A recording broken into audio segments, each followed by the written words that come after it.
तो एक कोरोना से जुड़ी एक बड़ी खबर यहां पर सामने है। कोरोना संकट पर इंडियन मेडिकल एसोसिएशन ने एडवाइजरी जारी की है।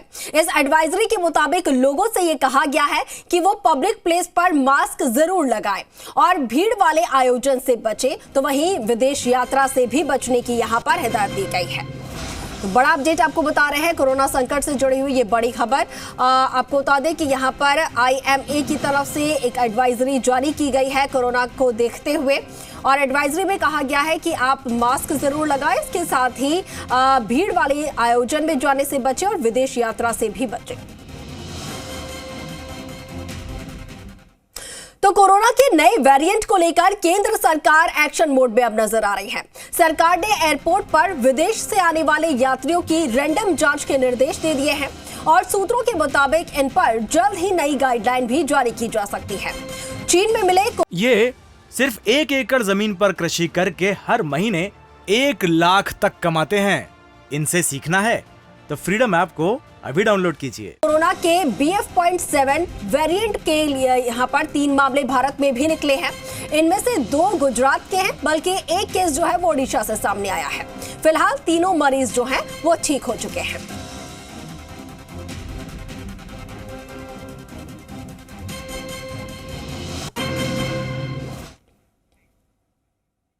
तो वहीं कोरोना से जंग पर पीएम मोदी ने आज संसद से बड़ा संदेश दिया।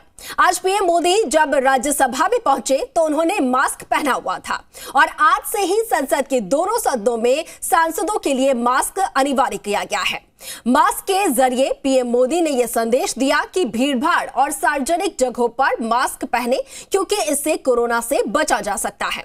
आज सुबह 11 बजे जब दोनों सदनों की कार्यवाही शुरू हुई तो लोकसभा स्पीकर और राज्यसभा के सभापति दोनों ही मास्क पहनकर सदन में आए।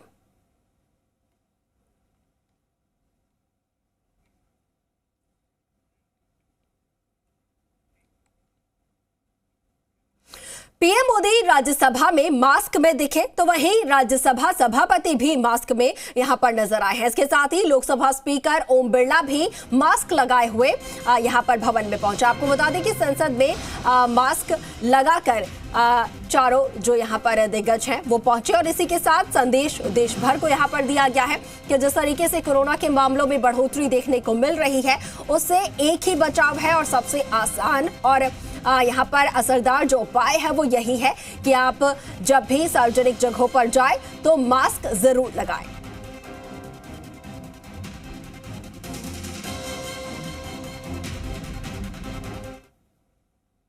कोरोना पर सीएम योगी की समीक्षा बैठक जो है वो खत्म हो गई है। कोविड नियमों के पालनों की यहां पर सलाह दी गई है और पहले से एक्टिव अस्पतालों, ऑक्सीजन प्लांट को निर्देश दिए गए हैं।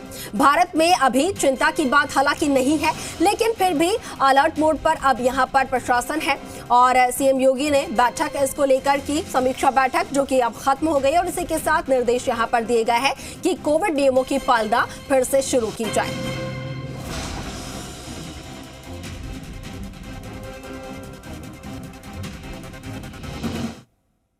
तो वहीं बैठक के बाद आपको बता दें कि ब्रजेश पाठक डिप्टी सीएम ने कोविड नियमों का पालन करने की सलाह दी है। क्या कुछ कहा है वो भी आपको सुनाएंगे।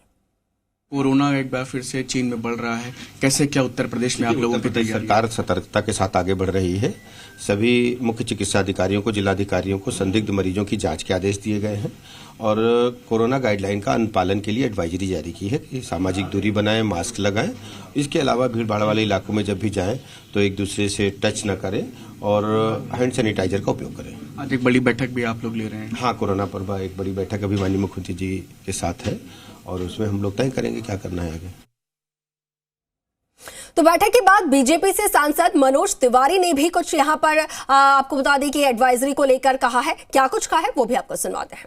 बीजेपी सांसद मनोज तिवारी से।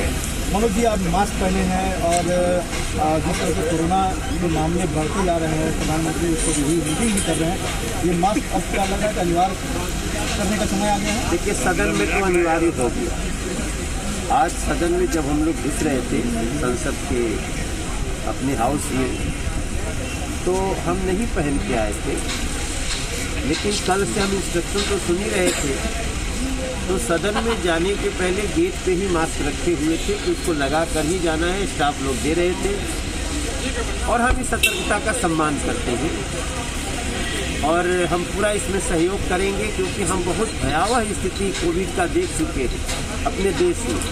ठीक है, हम वैक्सीन के कारण, हम सतर्कता के कारण, हम प्रधानमंत्री जी की समय से जो सतर्क किया देश को, उसके कारण हम सब हरा दिए हैं कोविड को, लेकिन कोविड परमानेंटली नहीं हारा है।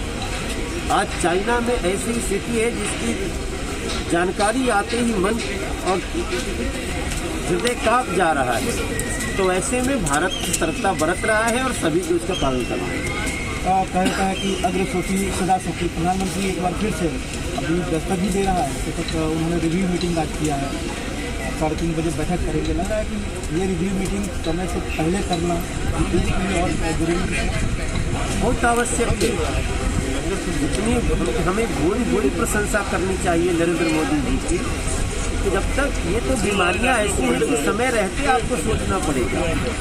एक तो केस कहीं आए हैं, अब तो हो गया, तभी देश की सरकार का, देश के प्रधानमंत्री जी का इस प्रकार से इनिशिएटिव लेना ये बहुत ही वंदनीय है और सभी को इसमें राजनीतिक दांव पे नहीं लाना चाहिए, सभी को इसका स्वागत करना चाहिए। तो वहीं कांग्रेस ने भी कोरोना के बढ़ते खतरे पर क्या कुछ कहा है वो भी सुन लीजिए। राज्यसभा सांसद प्रमोद तिवारी जी इस वक्त हमारे साथ हैं। तिवारी जी, जिस तरह से कोविड के केस का मामला आ रहा है, चाइना का मामला आ रहा है, प्रधानमंत्री ने बड़ी बैठक बुलाई है कोविड को रिव्यू करने के लिए। कल भी बैठक की थी स्वास्थ्य मंत्री ने। आपको क्या लगता है कि बैठक के बाद कुछ कहीं ना कहीं गाइडलाइंस आ सकता है? अभी तक आ जाना है, क्यों नहीं? बीजिंग से, चीन से आने वाली हवाई यात्राओं को रोकी, जो कई गुना व्यापार बढ़ गया है, वो व्यापारी जो यहाँ घूम रहे हैं उन पर क्यों नहीं लगी? राहुल गांधी को पत्र लिख दिया गया, जबकि राहुल गांधी की यात्रा कभी गुजरात गई ही नहीं। गुजरात अगर कोई गए थे तो माननीय प्रधानमंत्री जी गए थे, भाजपा के नेतागण गए थे, और ये तो 3-4 महीने पहले। ये सिर्फ 1 एकड़ जमीन पर कृषि करके हर महीने 1 लाख तक कमाते हैं। इनसे सीखना है तो फ्रीडम ऐप को अभी डाउनलोड कीजिए।